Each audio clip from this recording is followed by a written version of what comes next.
नमस्कार, विणास किचनमध्ये स्वागत आहे आपलं. चला आज आपण मशरूमची भाजी तयार करूया, ती सुद्धा मालवणी पद्धतीने. इथे मशरूम बघा, हे आपण विकतचे घेतो ते मशरूम आहेत. पावसाळ्यात मिळतात ते वेगळे असतात. तर काल एक मशरूम मला आलेला विकायला, तर त्याच्याकडून घेतलेत मी बघा. तर आता आपण त्यांना धुवूया स्वच्छ. तर धुते वेळी आपण ना ह्याच्यात कसलंही असू दे पीठ ते टाकायचं ह्याच्यामध्ये. म्हणजे तांदळाचं असेल, तुम्हाला गव्हाचं असेल, मैदा असेल, तो टाकायचा आणि असा व्यवस्थित मिक्स करायचा आणि ह्याच्यात पाणी ओतायचं. तुम्ही चोळून घेतलात तरी चालतंय, वरची जी सगळी घाण आहे ना ती अशी निघून जाते. चोळून बघितलं मी तर निघते अशी पटापट पटापट. तर मी इथे बघा पाणी ओतलं आहे आणि स्वच्छ धुवून घेते, कारण माझी अजून पुढची एक प्रोसेस आहे.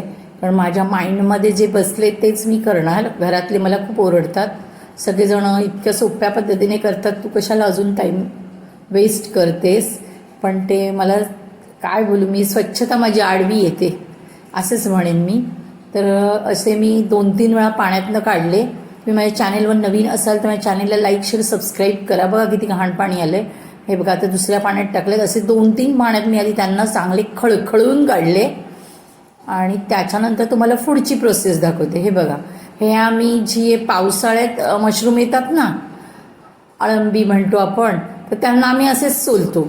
तर मला घरातले सांगत होते की तू सरळच हे कर म्हणून, चीर त्यांना, आता काय तू हे करत बसू नकोस, हे वरचं काढत बसू नकोस. मला काय पटत नव्हतं. मग मी असं त्याच्यावरचं सोलून काढलं आणि तो देठ आहे ना, तर त्याच्यावर अशी सुरी फिरवली, म्हणजे कुठे काय असेल तर ते निघून जाईल. आणि मग मी हे मशरूम चिरले. तर आता आपण भरपूर कांदा वापरायचा. म्हणजे मी जेव्हा मशरूम तयार करते ना, मालवणी पद्धतीनेच दाखवते तुम्हाला, तर मी भरपूर कांदा वापरते त्याच्यात.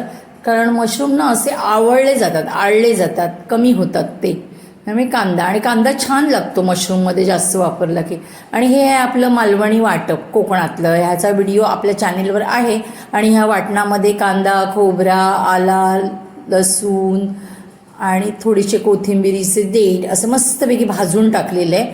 आता आपण टाकतोय चवीपुरतं मीठ, मालवणी मसाला आणि थोडीशी हळद आणि चांगलं असं वाटण आपण फोडणीमध्ये परतून घेतोय.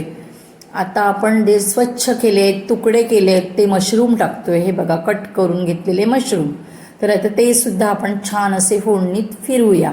आता ह्या मशरूममध्ये खूप पाणी असतं, त्याच्यामुळे आपण अजिबात पाणी टाकायचं नाही आहे. आणि मला कधी मशरूममध्ये मग ते अगदी पावसाळ्यात मिळतात आमच्या गावचे, त्यांना पण मी कधी पाणी वापरत नाही, ह्याला पण कधी पाणी वापरत नाही. बघा किती पाणी सुटले ते नुसतं झाकण ठेवल्यावर. त्यामुळे याच पाण्यामध्ये मशरूम चांगले शिजले जातात. तर आता आपण इथे अजून एकदा झाकण ठेवूया आणि नंतर पुन्हा मी खोललं आणि नंतर कोकम टाकलेत बघा. आणि आता असं ओपनच ठेवणार नाही, तर पाणी सुटत राहणार त्याला. आता आपण थोडे मशरूम सुखे बनवूया. तर इथे बघा सुखे बनलेत मशरूम. आणि हे तांदळाच्या भाकरीवर खालात तर काय लागतं, नुसतं मटणासारखं किंवा मोरी माशासारखं. तर असं करा आणि खा.